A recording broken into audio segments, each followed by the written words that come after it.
Hello guys, welcome to my channel. कैसे हो आप सब? आई होप सो आप मन लगा के पढ़ाई कर रहे होगे क्योंकि कुछ ही मंथ्स में प्रीलिम्स के एग्जाम है। और आज की वीडियो में मैं अपनी प्रीलिम्स की स्ट्रेटेजी आपके साथ शेयर करूंगी कि कैसे मैं प्रीलिम्स में 15 से 20 मार्क्स कट ऑफ से ऊपर पाती थी। तो सबसे पहले रीजनिंग के लिए मैं ये करती थी कि सेक्शनल मॉक्स देती थी।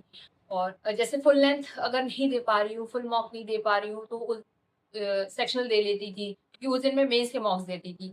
तो आपको मेंस और प्रीलिम्स साथ में लेके चलना है क्योंकि सिर्फ प्रीलिम्स से भी नहीं होगा और सिर्फ मेंस के भी आप प्रैक्टिस करते रहो। बट अगर आप प्रीलिम्स प्रीलिम्स ही नहीं क्वालिफाई करोगे तो मेंस तक कैसे जाओगे?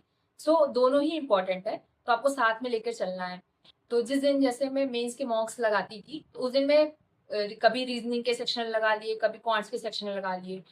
और मैं जब मॉक लगाती थी तो सिर्फ मॉक दे के स्कोर देख के खुश या दुखी नहीं हो जाती थी। अगर ज्यादा आ गया तो खुश हो गई कि हाँ मेरी अच्छी प्रिपरेशन चल रही है, चाहे अगर कम आ गया तो नहीं कि टफ है मैंने स्किप कर दिया, अरे चलो दूसरा दे लेते हैं ये तो था ही टफ।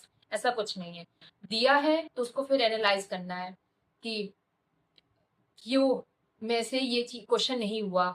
और फिर एनालिसिस में एक ये आप कर सकते हो, जैसे हर क्वेश्चन में ऊपर दिया रहता है कि उस क्वेश्चन को एवरेज टाइम में कितना एवरेज टाइम में बच्चों ने उसको सॉल्व किया है। तो अगर आपको एवरेज टाइम से ऊपर जा रहा है तो मीन्स आपकी स्पीड स्लो है। क्वेश्चंस आपके कॉन्सेप्ट तो क्लियर हैं, क्वेश्चंस आपसे बन जा रहे हैं, बट आप टाइम ज्यादा ले रहे हो। और प्रीलिम्स में क्या मैटर करता है? कम टाइम में आप ज्यादा क्वेश्चन करना। सो आप ऐसे फिर वहां से देख के थोड़ा आपको स्पीड पे वर्क करना पड़ेगा। और आपको फिर ये देखना है कि हाँ आप क्वेश्चंस तो कर ले रहे हो बट पजल सॉल्व कर रहे हो, 3 सही कर रहे हो, 1 गलत कर रहे हो, तो आप फिर क्वेश्चंस को सही से पढ़ नहीं रहे हो। तो उसको भी आपको देखना है, उसको सुधार करनी है। तो मैं यही करती थी कि सेक्शनल ले लिया, उसकी एनालिसिस कर ली। मैक्सिमम तो यही होता था कि हाँ लाइव मॉक दिया तो फुल ही देती थी। और ये भी कर सकते हैं अगर जैसे मॉक्स नहीं देने का मन है, नहीं तो अगर आप पजल सॉल्व कर रहे हो कहीं से भी तो आपको टाइमर के साथ ही सॉल्व करना है। बिना टाइमर के आपको पजल सॉल्व नहीं करनी है क्योंकि आप पजल आपसे बन जाएगा, क्योंकि प्रीलिम्स के पजल डुएबल होते हैं। बट आपको उसको ये नहीं है कि 5 मिनट में पजल सॉल्व कर रहे हो, नहीं।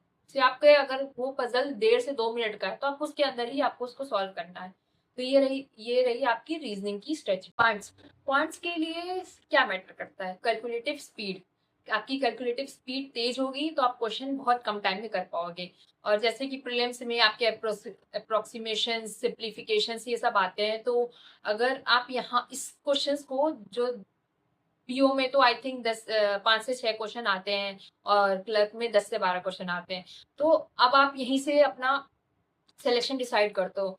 जिसकी कैलकुलेटिव स्पीड कम होगी वो सिंप्लीफिकेशन तो हर कोई कर सकता है, बट वो मैटर करता है कि आप वो सिंप्लीफिकेशन आप 1 मिनट में सारे 5 से 6 क्वेश्चन कर रहे हो कि 3 मिनट में कर रहे हो। तो 2 मिनट आपका बचेगा, वो आप डीआई में लगा सकते हो।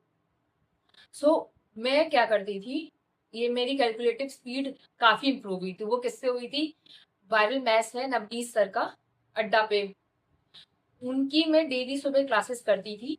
मतलब उठते ही सबसे पहले मेरा यही काम था कि मुझे वायरल मैथ्स की क्लासेस देखनी है। और विदाउट पेन एंड पेपर होता है, आप सो लेटे लेटे भी कर सकते हो। उठा, मन नहीं गया कुछ करने का, वीडियो देख लिए। तो इनिशियली तो 35 से 40 मिनट का वीडियो होता है तो आप 1x पे सॉल्व करोगे। फिर आप 10-15 दिन इसको सॉल्व करते रहोगे तो आप 2x पे ही वो क्वेश्चन सॉल्व कर लोगे विदाउट पॉज।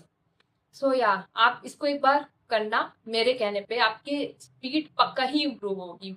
तो मैं स्पीड तो यहाँ से अपनी कैलकुलेटिव स्पीड यहाँ से बढ़ा ली थी। बाकी डीआई सॉल्व करना है तो डीआई की आप प्रैक्टिस कर सकते हो, वही सेम है रीजनिंग जैसा। सेक्शनल मॉक दो, एनालाइज करो कि कम क्या था डीआई में, क्यों सॉल्व नहीं हुई, क्या आप डिकोड नहीं कर पाए। अगर आप डीआई डिकोड करना आ गया तो क्वेश्चन तो आराम से लग ही जाते हैं।